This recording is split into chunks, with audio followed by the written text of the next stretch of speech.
வணக்கங்க. இன்றைக்கி பருப்பு உருண்டை குழம்பு தான் வைக்க போகிறேன். அதுக்கு என்னென்ன போடணும்னு சொல்லி காட்டுறேன் வாங்க.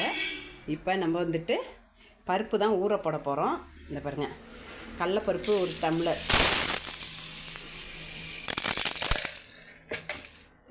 எந்த ஏனத்தில் நம்ம எடுக்கிறோமோ அதில் பாதி இது ஃபுல்லாக கடலப்பருப்பு போட்டோம்னாக்கா இதில் பாதி துவரம் பருப்பு போடணும். இதில் பாதி துவரம் பருப்பு போட்டால் போதும். ரெண்டையும் ஒன்றா போட்டு ஊற போட்டுருவோம். ஒரு அரை மணி நேரம் ஊறட்டும். அதுக்குள்ளேயே நம்ம வேறு பொருள்லாம் ரெடி பண்ணிக்குவோம். பண்ணுறேன். இதில் கொஞ்சோண்டு புழுங்கரிசி போட்டுக்கோங்க. பாருங்கள், ரேஷன் புழுங்கரிசினாக்கா கொஞ்சம் நல்லாயிருக்கும். இதில் அப்படியே ஊற போட்டுக்கோங்க.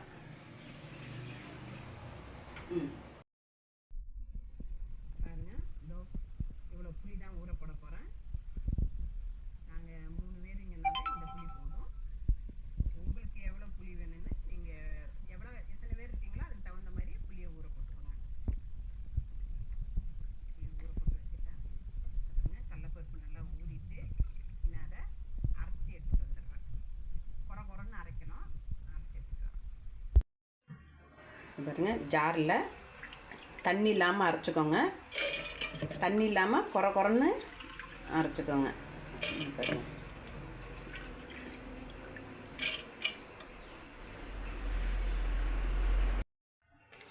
அந்த பருப்புலேயும் கொஞ்சோண்டு சோம்பு போட்டுக்கோங்க. பாருங்கள்,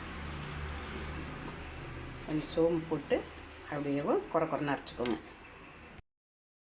இது குழம்புக்குள்ளே தேங்காமல் அரைக்க போகிறேன். இதில் கொஞ்சோண்டு சோம்பு போட்டுக்கோங்க.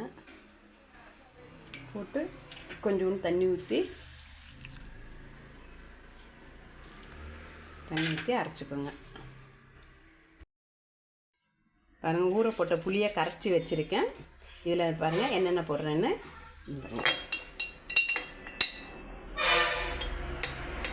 கொஞ்சோண்டு மஞ்சத்தூள்,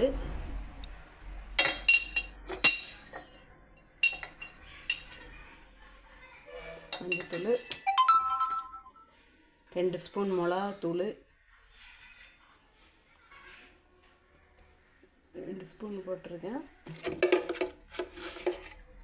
மல்லித்தூள்,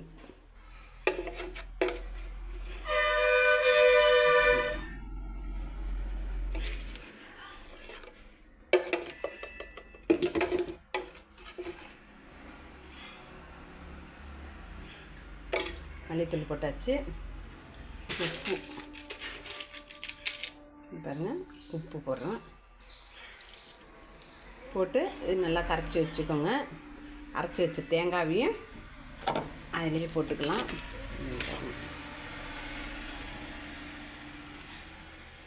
கொஞ்சம் தண்ணியாகவேவும் குழம்பு கரைச்சி வச்சுக்கோங்க. ஏன்னா உருண்டை போடுறப்ப அது இன்னும் கொஞ்சம் திக்காகும்.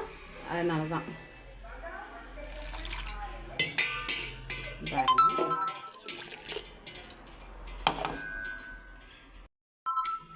வடை சட்டி வச்சு கொஞ்சம் எண்ணெய் ஊற்றிக்கோங்க.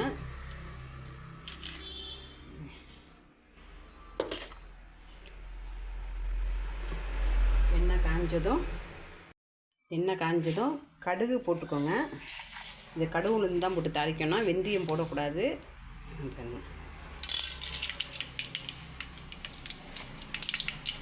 கடுகு உளுந்து பொரிஞ்சோன்னா இந்த வெங்காயம், தக்காளி, பச்சை மிளகா, கருவேப்பிலை எல்லாம் வச்சுருக்கேன் பாருங்கள். அதை போட்டு தாளிக்க வேண்டியதுதான். ரெண்டு போட்டுக்கோங்க.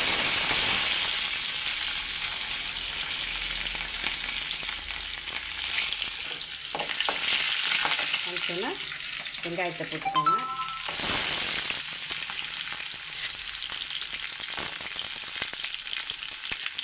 வெங்காயம் போட்டு நல்லா வதங்கணுன்னா வெங்காயம் நல்லா வதங்கணுன்னா நல்லா வதங்கட்டும். அப்போ தான் வாசமாக இருக்கும். நல்லா வதங்கினோன்னா அறுத்து வச்ச தக்காளி பழத்தை போடணும். போட்டு அதையும் நல்லா வதக்கிக்கணும்.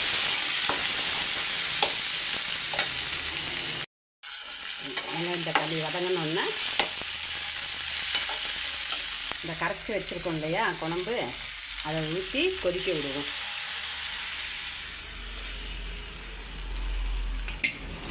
பாருங்கள், கொஞ்சம் தண்ணியாகவே இருக்கட்டும்.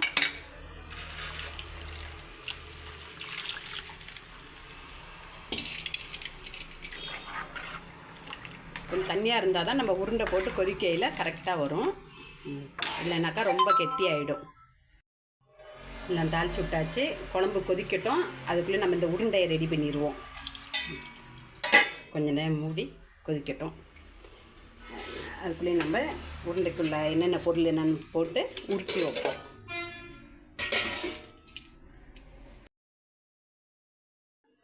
பாருங்கள், உருண்டைக்கு என்னென்ன போடுறேன்னு பாருங்கள். குறைன்னு அரைச்சி வச்ச பருப்பில் இதில் வெங்காயம், பச்சை மிளகா, பூண்டு 5-6 பூண்டு பல், 2 பச்சை மிளகா, 5-6 பூண்டு பல், 2 பெரிய வெங்காயம், இது கருவேப்பிலை போட்டிருக்கேன். இதை அப்படியே இதில் போட்டுக்கோங்க. இது கூட இந்த பாருங்கள், கீரை உருவி வச்சுருந்ததை போட்டுக்கிறேன். முருங்கைக்கீரை,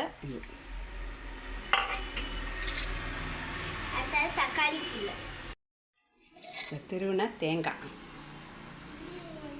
ஒரு முடி தேங்காய் திருவி வச்சுருக்கேன், அதையும் போட்டுக்கிட்டேன். தேவையான அளவு உப்பு, எவ்வளோ தேவையோ அதை போட்டுக்கோங்க. இதை போட்டு நல்லா பிசைஞ்சு விடுவோம். நல்லா பிசைஞ்சு விட்டு உருட்டி நான் வைக்க வேண்டியதுதான். பாருங்கள், எவ்வளோ பெரிய உருண்டையாகவும் பாருங்கள். இதே மாதிரி விட்டு இந்த பிளேட்டில் வைப்போம். எல்லா உருண்டையும் பாருங்கள் உருட்டி வச்சுட்டேன்.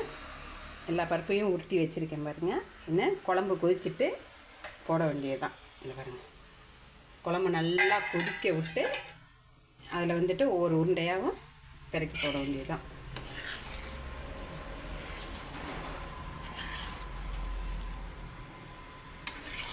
நல்லா கொதிச்சிருச்சு பாருங்கள். இது ஒவ்வொரு உருண்டையாகவும் போடுவோம். உங்களுக்கு உருண்டை போட்டு கரையுதுனாக்கா நீங்கள் வேணால் இட்லி பானையில் வேக வச்சு குழம்புல போட்டுக்கலாம். ஆனால் அது வந்து எனக்கு பிடிக்காது. இதுதான் நல்லாயிருக்கும், அது அழுத்தமாக இருக்கும். அதுதான் பாருங்கள், ஒரு 5-6 உருண்டையாகவும் அது வெந்தோன்னா அடுத்த உருண்டையை போட்டுக்கலாம். அந்த உருண்டை கொஞ்சம் வெந்தோன்னா அடுத்த உருண்டையை போட வேண்டியதுதான். எல்லாம் ஒன்றா போட்டோம்னாக்கா எல்லாம் உடஞ்சிரும். அதுக்கு தான் கொஞ்சம் வெந்தோன்னா ஒரு 5 இன்ச்சாகவும் போட்டுக்க வேண்டியதுதான். இன்னும் ஒரு 5 உருண்டை போட்டுக்குவோம். போட்டுக்கோ பாருங்க.